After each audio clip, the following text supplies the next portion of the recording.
la chasse aux fausses infos. C'est Info Intox avec vous, Marc Pope. Bonjour.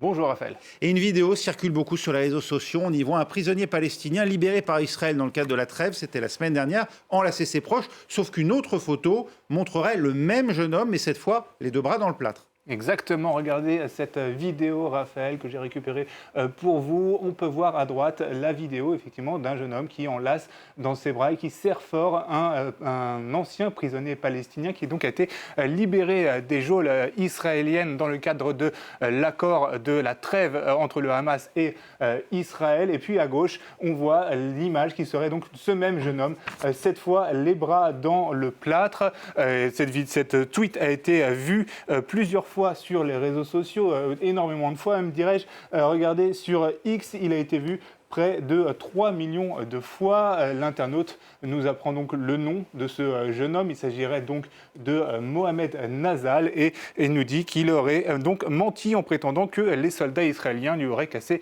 les deux bras. Question, s'agit-il des deux mêmes personnes ?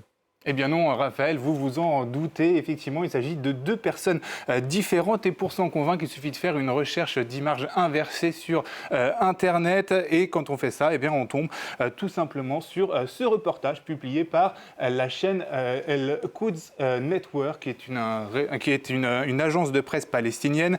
La vidéo s'intitule « Le prisonnier Mohamed Nazal raconte comment les prisonniers sont torturés ». Cette vidéo, la voici. On retrouve effectivement, regardez, donc le jeune Mohamed est ici, et si j'avance un peu plus, on retrouve le visage, exactement la même photo qui a été prise dans la vidéo précédente. Et puis également, j'ai retrouvé pour vous la vidéo d'origine que je vous ai montrée tout à l'heure et de meilleure qualité. Elle a été publiée sur les réseaux sociaux par la chaîne Al Jazeera Palestine le 29 novembre dernier.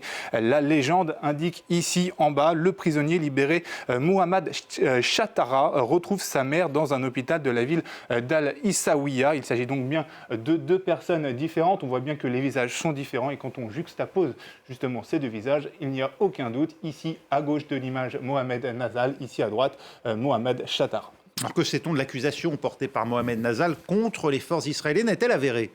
Eh bien, selon les interviews qu'a donné Mohamed Nazal, il affirme que depuis les attaques du Hamas le 7 octobre dernier, les violences ont commencé contre les prisonniers palestiniens dans les prisons israéliennes.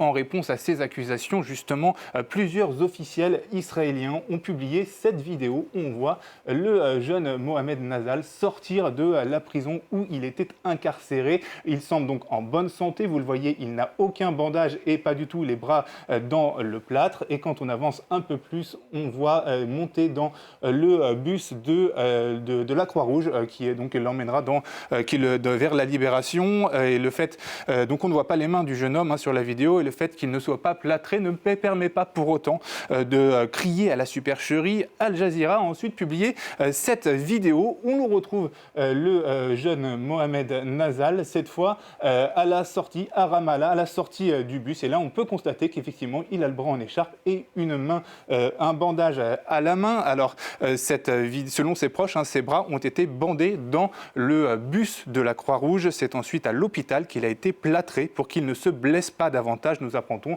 Le média arabophone Misbar a ainsi eu les liens des rapports de ces examens médicaux qu'il a donc passés. On voit ici donc la main du jeune Mohamed qui est effectivement fracturée, son genou. Et puis également, ici en bas à gauche, cette photo que je vous ai agrandie, on voit effectivement de nombreux bleus. On reconnaît bien le visage de Mohamed qui est ici, et on voit bien donc des bleus ici sur son omoplate gauche.